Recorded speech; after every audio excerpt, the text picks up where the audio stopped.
राधे राधे, जय गुरुदेव। जैसा कि आज जन्माष्टमी है और कुछ लोगों ने कल भी मनाई है, मैंने आज ही मनाई है क्योंकि मथुरा वृंदावन में आज की ही है। तो जो कान्हा जी से जुड़े हैं वो आज से ही मनाएंगे। बाकी जुड़े तो सभी लोग हैं, जिनके यहाँ लड्डू गोपाल है वो तो कान्हा जी से जुड़े ही हैं, लेकिन फिर भी कुछ लोगों ने कल मनाई है, कुछ लोग आज मनाएंगे।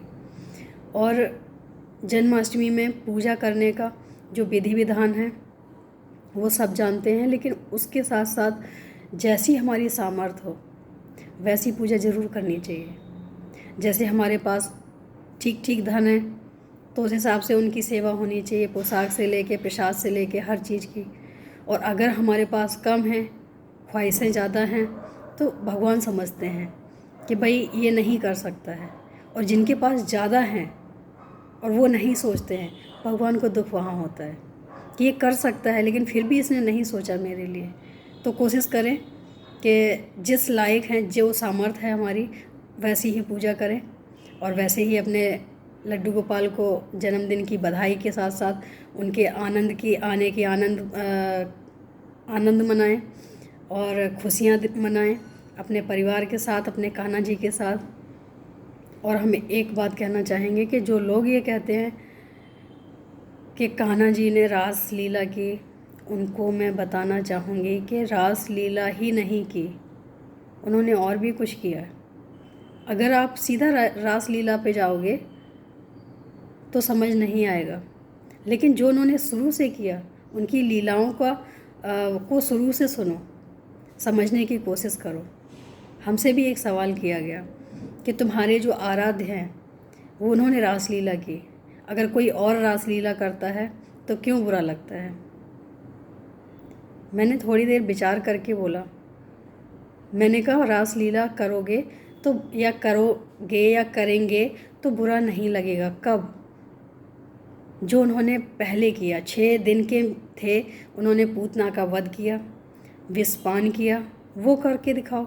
अगर विषपान करने के बाद बच जाते हो तो रासलीला भी कर लो, हम एक बार भी नहीं बोलेंगे। लेकिन जो उन्होंने पहले किया वो भी करो ना, अगर करना ही है तो। सीधा रासलीला पे क्यों चले जाते हो? और रासलीला का मतलब तो सीधा ये है कि एक आत्मा और परमात्मा का मिलन है। वहाँ किसी भी एज का, किसी भी उम्र का एक पाबंदी नहीं थी कि वो इस उम्र की ही थी, हर उम्र की उनकी गोपियाँ थीं। तो रासलीला का मतलब है जिन्होंने भगवान को समझा है, जिन्होंने भगवान को माना है और उन्होंने जो प्रत्यक्ष दर्शन किए हैं, और जिसने प्रत्यक्ष दर्शन कर लिए हों वो फिर दुनिया में नहीं रहना चाहता है।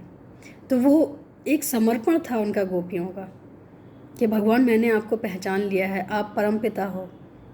और आत्मा और परमात्मा का जो मिलन है वो रासलीला है। तो रासलीला को हमेशा क्यों गलत देखना है? रासलीला को पहले समझने की कोशिश करो। वहाँ तो दूर दूर भी वासना का कोई अंक मात्र नहीं था। और हमारे साथ जो होता है वो हमारी सोच ही ऐसी होती है कि बिना वासना से शुरू ही नहीं होता है प्रेम। तो अपने प्रेम को कभी भी भगवान से न जोड़ें।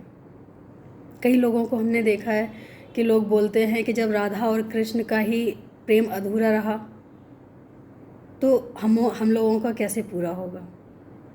क्या हम इतने महान हैं कि अपने आप को भगवान से जोड़ सकें? कभी सोचा है कि हमारा प्रेम कहाँ से कहाँ तक पहुँच गया? उसके बाद अगर भगवान ने कुछ वजह से ठोकरें दी हैं तो उसको हम भगवान से जोड़ देंगे?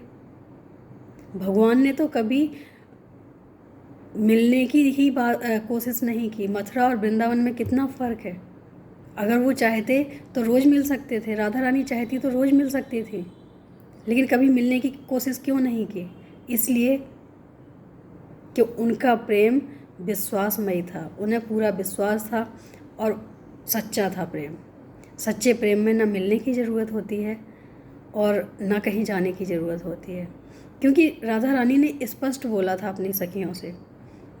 सखियों ने जब बोला कि राधा तुम इतनी परेशान रहती हो, तुम जाके कृष्ण से मिल क्यों नहीं आती हो, तो उन्होंने स्पष्ट बोला, वो बात हमें बहुत ही अच्छी, और जो कृष्ण प्रेमी हैं उन्हें भी ये बात बहुत अच्छी लगेगी कि अगर मैं जाऊं तो किससे मिलने जाऊं? कान्हा से मिलने अगर जाऊँ तो वो तो मेरे अंग संग है, हमेशा मेरे साथ हैं। किससे मिलना है मुझे? अगर तुम इन आंसुओं की बात कर रही हो तो ये तो खुशी के आंसू हैं, इनको विरह मत समझो। ये मेरा विरह नहीं है, ये कान्हा की याद के आंसू नहीं है। और कान्हा तो हमें कभी छोड़ के गए ही नहीं। मिलना तो उनसे होता है जिनसे हम कभी अलग होते हैं। जिनसे हम कभी अलग हुए ही नहीं तो उनसे हम मिलने क्यों जाएं? ये साफ साफ दर्शाता है कि इसमें कहीं विषय वासना की वो नहीं है, सोच नहीं है। ये एक सच्चा और अटूट प्रेम है। पूरा जीवन उन्होंने, जब तक जीवन रहा तब तक उन्होंने सिर्फ कृष्ण के लिए जिया, उनकी यादों में जिया, उनके अनुभवों में जिया।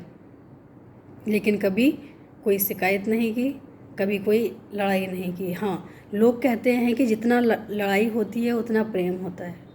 मेरा ये मानना बिल्कुल गलत है। जहाँ प्रेम होगा वहाँ लड़ाई का तो मतलब ही नहीं होगा। लड़ाइयाँ होती वहाँ हैं जब हम एक दूसरे को समझते नहीं हैं, एक दूसरे की भावनाओं को नहीं समझते हैं। लड़ाइयों का मतलब यही है कि हमारा प्रेम पक्का नहीं है अभी। जिस दिन हमारा प्रेम पक्का हो जाएगा लड़ाइयाँ समाप्त हो जाएंगी, क्योंकि उस समय हम एक दूसरे की परिस्थिति को समझने लग जाएंगे। जहाँ हम एक दूसरे की परिस्थिति को नहीं समझते हैं लड़ाइयाँ वहीं होती हैं। और जहाँ लड़ाइयाँ हों वहाँ तो सोच लेना चाहिए कि अभी हमारा प्रेम पक्का नहीं है, क्योंकि प्रेम सिर्फ सुख देता है, लड़ाई झगड़े से हर चीज़ से दूर रखता है। प्रेम का मतलब है सोच के, महसूस करके और खुश रहना, और ये सोचना कि हमारा प्रियतम जहाँ भी है, जैसा भी है, वो खुश रहे। क्योंकि हम जिससे प्रेम करते हैं उसकी सिर्फ खुशी ही तो चाहते हैं। क्या वो परेशान रहें और हम खुश रह सकते हैं? सोचा है कभी? अगर हम ऐसा करते हैं तो इसका मतलब है कि हमारा प्रेम ही नहीं है, सच्चा प्रेम नहीं है। प्रेम वही है जो हम याद करके, महसूस करके खुद भी खुश हो जाएं और सामने वाले को खुश रखने की कोशिश करें कि उनके चेहरे से हमारी वजह से तो कम से कम मुस्कान नहीं जानी चाहिए। और अगर हम ऐसा करते हैं तो मान लेना अपने आप को कि हाँ, हम सच्चा प्रेम करते हैं। भगवान हो तो भी उनकी यादों में खुश रह के अपने प्रेम को निभाएं।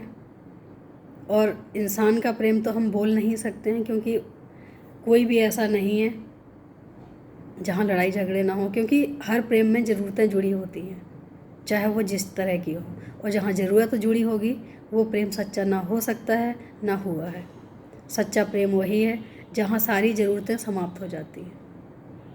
उम्मीद है कि अच्छा लगा होगा।